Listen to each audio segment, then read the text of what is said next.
deadly accessories, Batman! Welcome to WatchMojo.com, and today we'll be counting down our picks for the top 10 Batman gadgets. Where does he get those wonderful toys? For this list, we'll be looking at any and all handheld bat accessories that the Dark Knight pulls out of his utility belt.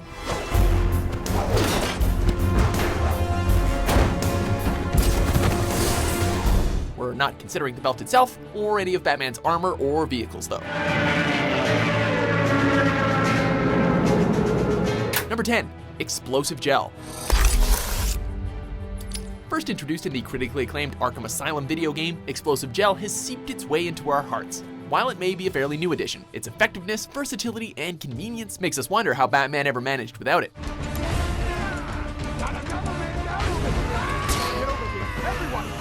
Sure, modern technological advancements have encouraged filmmakers and comic book writers alike to give Mr. Wayne some serious toys, but the Explosive Gel is great simply because it so perfectly complements Batman's fighting style. That strategy will never work again. He is all about stealth and the element of surprise, and the Explosive Gel with remote detonation allows him to significantly step up his game in both regards. Hey, I don't want anyone to miss the party. Number 9. Freeze Grenades. Batman has definitely suffered some bad video games over the years. We're looking at you, Batman Forever. However, with the Arkham franchise, fans finally got to live out their wildest Batman fantasies. In the sequel to Arkham Asylum, Arkham City, you get the Freeze Blast and Freeze Cluster Grenades, two powerful projectiles capable of solidifying water into icy platforms and temporarily freezing enemies. In the third game, Arkham Origins, they were replaced with glue grenades, which essentially worked the same way but sounded less cool. You mean the glue grenade? Indeed. Thankfully, Rocksteady and Arkham Knight brought the freeze grenades back, and everyone could just chill. Maybe these will provide the edge you need. Number 8. Cellphone Sonar Device. Beautiful, isn't it? Beautiful, unethical, dangerous. The common criminals of Gotham are notorious for exaggerating the bat-like characteristics and abilities of the Caped Crusader. At the end of the day, he's just an incredibly skilled man in a suit, though, with some seriously cool toys. Goodbye. However, in Christopher Nolan's second Batman film, The Dark Knight, Bruce Wayne uses his company and substantial means to turn every cell phone in Gotham into a sonar device, essentially giving himself the bat-like ability of echolocation on a citywide scale. Sweat clowns and hostages on 2 floors. The SWAT team on the stairwell. While Lucius Fox may take issue with this extreme measure on moral grounds, this ingenious setup proves essential in taking down the Joker. This is wrong. I've got to find this man, Lucius. At what cost? Number 7. Ultrasonic Bat Beacon. Get her downstairs. Meet me in the alley on the narrow side. When in need of some serious backup, the Ultrasonic Bat Beacon has got the Dark Knight covered. What is that? Backup. We're talking, of course, about the few thousand bats that Batman can summon to his location using this impressive little gadget. When stealth is no longer an option, a huge cloud of bats allows Batman to evade any number of armed villains, who never seem to have any way to deal with this menace. This tool was made famous in the film Batman Begins, but it actually made its debut in the 1987 comic Batman Year One.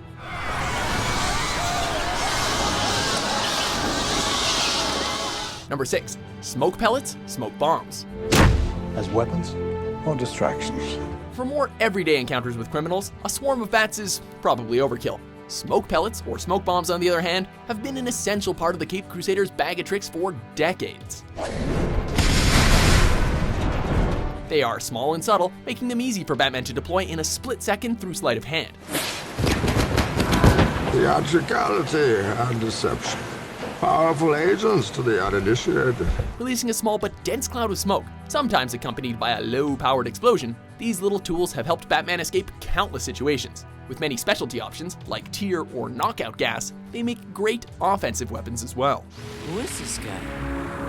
I don't know.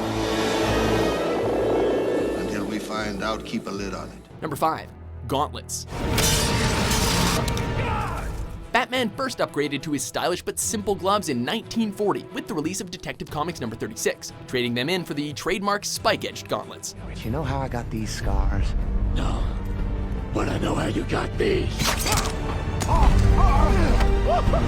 While Batman has been sporting these gauntlets for over 75 years, it was only with the release of Batman Begins that they got the attention that they deserved.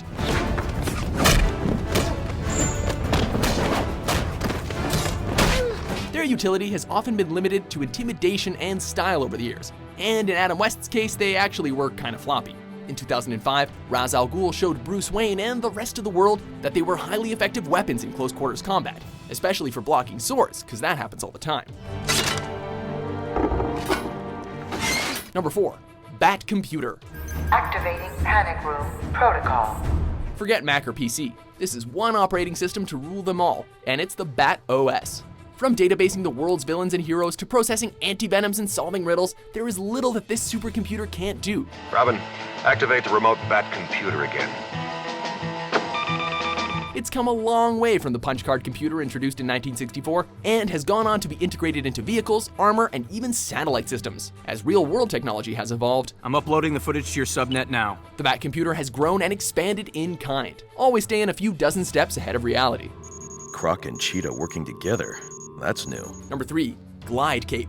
Regularly flexible, but put a current through it. Molecules realign, becomes rigid. Batman may not be able to fly without the Batplane, but his cape lets him navigate the skies just fine. Batman's cape, when expanded, allows him to gracefully glide between buildings.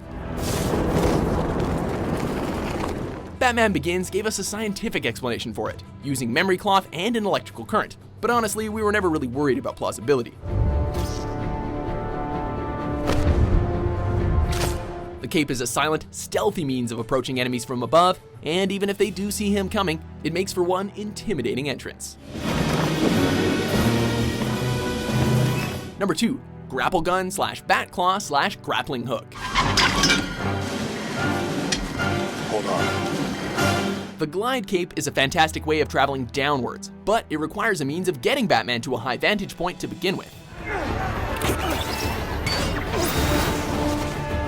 The Grappling Gun, or Bat Claw as it's been called in the Arkham series, has become one of Batman's most iconic gadgets, consistently used in films, animated series, and comics since its invention.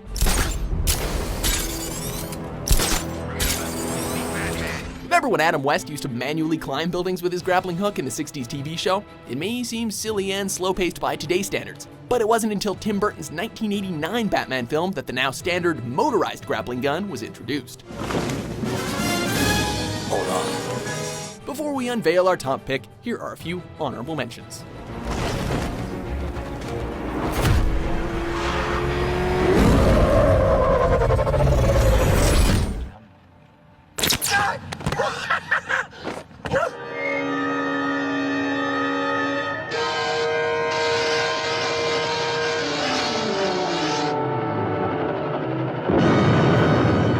And we have one dishonorable mention as well. 7 million. Never leave the cave without it. Number 1, Batarangs. First try. Striking fear into the hearts of criminals is all well and good, but striking them in the face with one of these guys works really great too. Since Detective Comics number 31 in 1939, the Batarang has been the quintessential Batman gadget. The Caped Crusader has a strict no-guns policy, resulting directly from the fatal shootings of his parents when he was a child. This moral position often puts him at a disadvantage against the more gun-crazy rogues from his gallery, but the Batarang functions as a fast, accurate, alternative projectile-based weapon when it's used correctly. Over the years, it's been electrified, remote-controlled, and explosively charged, but you can't beat the classic. 50% Ninja Star, 50% Boomerang, 100% Batman. Do you agree with our list? This is too much power for one person. What classic gadget is your favorite? You missed. For more top 10s published every day, be sure to subscribe to WatchMojo.com. You know what I missed most about running with you? The toys.